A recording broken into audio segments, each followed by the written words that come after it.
Imagine it's 1993. The platformer is the most popular genre in the world after successes like Super Mario Bros. And Sonic the Hedgehog, and as a games developer, you want in on it.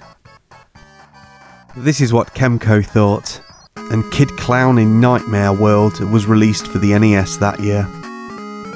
When we play video games, our impressions are made before the end of the first level, sometimes within the first minute. This is the secret behind Super Mario and Sonic's success. These are games that go straight into the action, but also teach you the game to give you a level of intrigue and confidence to keep playing and to complete it. From the first level of this game, it would appear that Kemco either missed the important lessons these games were teaching, or just ignored them completely. In fact, you don't even have to play the game to quickly learn that this was a last-minute solution literally slapped together. The story goes, it's a rainy night in Kansas. Why Kansas? Is it a Wizard of Oz reference? What a strange place to start. Mr. and Mrs. Klown and their two children, Kid and Baby. Okay, no one who had the surname Klown would decide to be a clown. If they didn't change it as soon as they could, school would have been unbearable for them. And who names their children Kid and Baby? No thought has gone into this at all.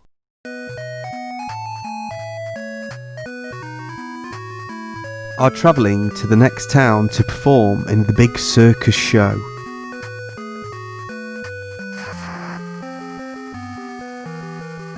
Suddenly, with a flash of lightning, the evil magician Nightmare appears. Wait, are they walking? Kansas City to Lawrence is 40 miles away. Lawrence to Topeka is 30 miles. Topeka to Wichita is 144 miles. Who walks their young family these distances on a rainy night in full clown makeup?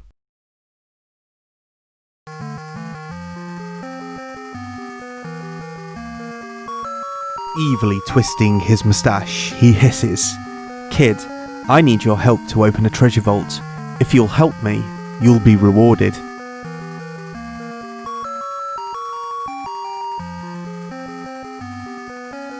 Kid Klown's parents had warned him about Nightmare's evil ways. Well, why approach the kid when his parents are around them? If you have a reputation like that, surely the last thing you would do is to approach a child surrounded by their family. No way, pal. I know your tricks, and I'm not going anywhere with you. Yeah, we all know what you are, Nightmare. Very well, said the Nightmare. If you ever want to see your family again, you'll find me. You conclude that, by this point, Kemco were either struggling for a storyline or they had 5 minutes to come up with something at gunpoint. Because any adult that needed help opening a safe and offered rewards would ask another adult, right? Not that Mr. Klown looks capable enough to be of any help to anyone. Has he been drinking? Wouldn't you if your name was Mr. Klown? And you were a clown, walking a young family at least 30 miles, at night, in the rain, in full clown makeup. So the story ends and breaks into the intro practice level. From here we immediately realise this game is only going to consume your time because of its frustrating, impossible controls and gameplay. Holding the travelling direction increases Kid's momentum, and once you have hit peak, it takes time to slow down. It will cost you lives understanding this. Your weapons are balloons. They can be fired once or in a rapid series of 3, but once you have fired the rapid 3, you will be prevented from firing again for a certain amount of time. Again, this will cost you health and lives getting used to this. You can jump on the balloon after dropping it, and this will allow Kid Klown to use it to jump higher. You can keep the button held down and Kid Klown will keep the balloon to float. But when you are holding the balloon, it's not a weapon and enemies will still be able to hurt you. These balloons defy their own rules at will. The balloons, when fired, are projectiles and have that horrible arch pattern to deal with. You have to learn this in order not to waste your 3 balloons and ultimately time.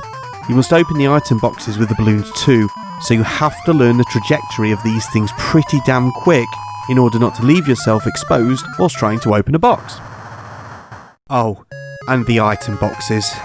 Most of the things out of these boxes will help you, apart from the one that reverses the controls of Kid Klown. Understand that when you get that box and the music changes, and you will get to learn the music, your frustration level is going to hit 11, full video game rage time. Kid Klown collects strawberries, which in every country of the real world are known as strawberries, but for some reason in this game they are called chips. Everything else is pretty self-explanatory. Lightning is invincibility, heart is life, as in Zelda, not as in Castlevania, at least I got that bit right, and a face is an extra life a la Sonic the Hedgehog. A Mega Man style level menu appears next, which is pointless because you have no option but to choose the level titled Stage 1, and the pain really starts from here. You are tortured with 5 stages of awful platforming, split into a selection of sub-stages and boss battles at the end of each.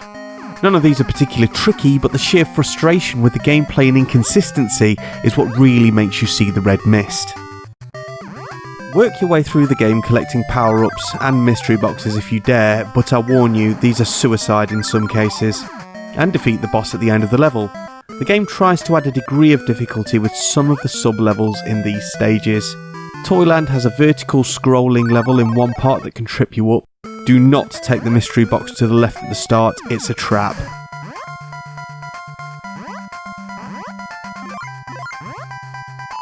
The Beanstalk level gives you absolutely no clue as to what enemy awaits you, so you will get hit several times without being able to avoid it. The platforms are not well defined either, so something you think you can jump on, you can't, and it's a long way down.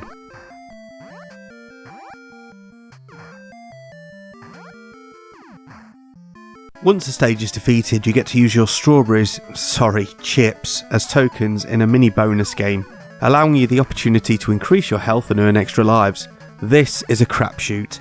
The bonus items move along 2 levels at varying speeds and directions. The game is so precise you will need to be direct. You will pull your teeth out in anger with the amount of times you think you hit the bonuses, only to be screwed out of it thanks to the poor hit detection. So I suppose in this instance, it's as real life as any other fair you would go to.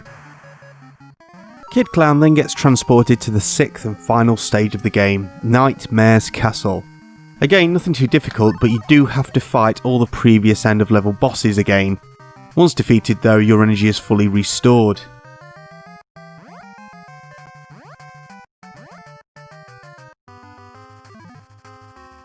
The level culminates with Kid Klown entering a room with 6 different doors to choose from. The controllers are that sensitive that if you place your character too close to a door, you will enter it, so make sure that you are precise as possible at this part and choose the right door for the final boss.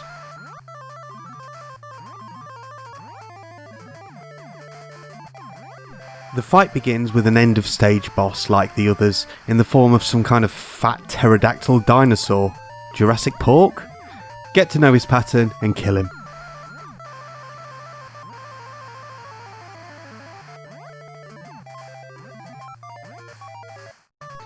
After the stage boss, you have your final fight with Nightmare. Come at me, he will say. He takes 3 forms, all of which are not that difficult. Beat him and you're presented with your victory ending.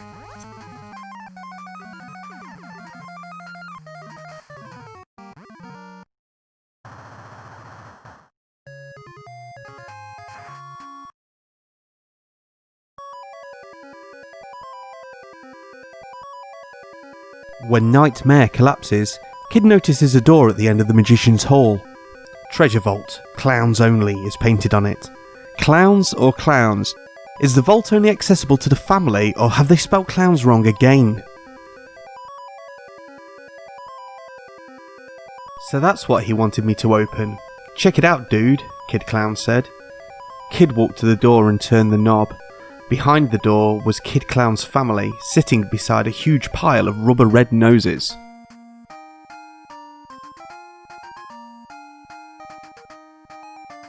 So he must have opened the safe he couldn't get into in order to lock the family in. A priceless treasure for the clowns, but not for evil magicians like old Nightmare. Now we have enough rubber noses for everyone we meet, so they can be happy clowns too.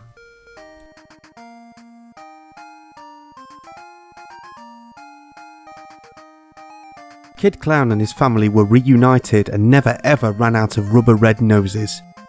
Wasn't the point at the start of this game that the Nightmare couldn't get into the safe and was going to reward Kid if he would open it for him?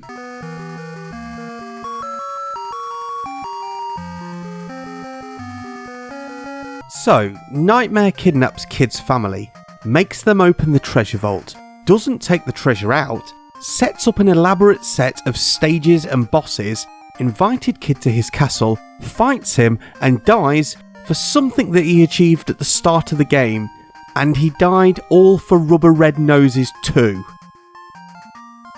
This game is pointless, with the exception of 2 important lessons learned. 1. Don't talk to strangers. This is the only thing saving the game from being a complete mess. And 2. Do not walk your young family 30 miles in the rain on a dark Kansas night in full clown makeup to the next fair. Next time, take the train.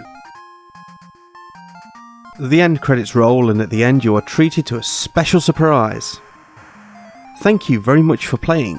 Hasta la vista. Next program. Hasta la vista. Well, it was Terminator season, I guess. You've finished the game. Want to try the hard mode? Stronger and faster enemies await you. Try to beat them. Oh joy. So, on the title screen, if you press up, up, down, down, left, right, B and A, you activate the hard mode. I'll save you the trouble. It's exactly the same game, but with a faster tempo. Nothing extra, just the same enemies, moving faster.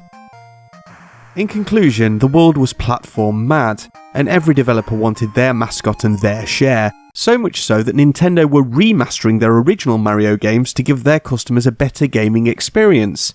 What were Kemco thinking, releasing a game that was so bad it looked like it was thought up in 5 minutes? Well, the answer is, it probably was. If you're thinking there's something familiar about this game, then you're correct.